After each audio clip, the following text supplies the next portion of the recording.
சூரா நிசால இருக்கக்கூடிய 58வது ஆயத்து தான் இது. இன்னல்லாஹ யஅமுருக்கும் அன் துஅத்துல் அமானாத்தி இலா அஹ்லிஹா வ இதா ஹகம்தும் பைனன் நாஸி அன் தஹ்குமு பில் அத்ல் இன்னல்லாஹ நிஅமா யஅதுக்கும் பிஹ் இன்னல்லாஹ கான சமீஅன் பஸீரா. இந்த ஆயத்து எப்ப இறங்குச்சு அப்படிங்கிறத பத்தி தான் இந்த வீடியோல நம்ம பார்க்க போறோம்.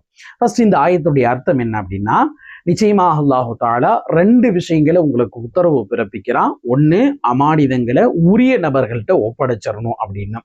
2வது, மக்களுக்கு மத்தியில நீங்க தீர்ப்பு சொல்லும் பொழுது நீதமா நடந்துக்கணும் அப்படின்னும் அல்லாஹு தஆலா உங்களுக்கு உத்தரவு பிறப்பிக்கிறான்.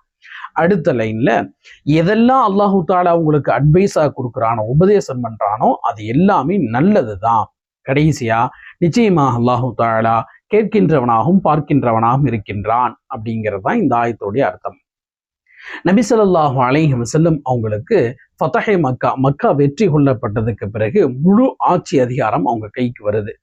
முன்னதா நபி ஸல்லல்லாஹு அலைஹி வஸல்லம் கஅபாவுக்கு போய் அங்க இருக்கக்கூடிய எல்லா சிலைகளையும் அப்புறப்படுத்திட்டு எல்லாத்தையும் சுத்தம் பண்ணிட்டு அடுத்து அந்த பைத்துல்லா கஅபாவுடைய கட்டிடம் இருக்கு இல்லையா, அந்த கருப்பு கலர் போர்வை போத்தன அந்த கட்டிடம், அதுக்குள்ளார போய் நபி ஸல்லல்லாஹு அலைஹி வஸல்லம் அவங்க எல்லாத்தையும் சுத்தம் பண்ணிட்டு தொழுக போறாங்க.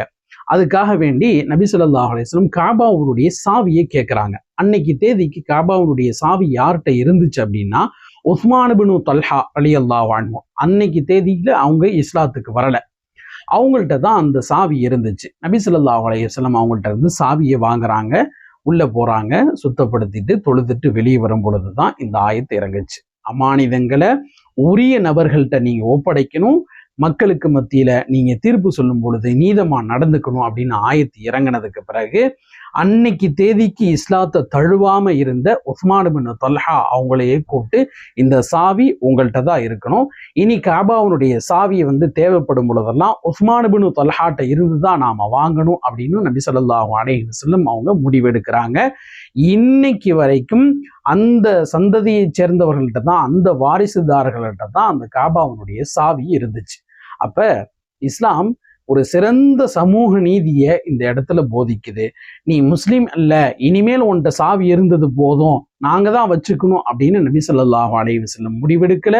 பெருமானார் ஸல்லல்லாஹு அலைஹி வஸல்லம் அல்லாஹ்வுடைய உத்தரவுக்கிணங்க சமய சகோதரர்களாக இருந்தாலும் கஅபாவினுடைய சாவி உங்கள்கிட்ட இருக்கிறது தான் சரி, அல்லாஹு தஆலாவே உத்தரவு பிறப்பிச்சிருக்கான், அமானிதங்களை உரிய நபர்கள்ட்ட ஒப்படைக்கணும் அப்படின்னு.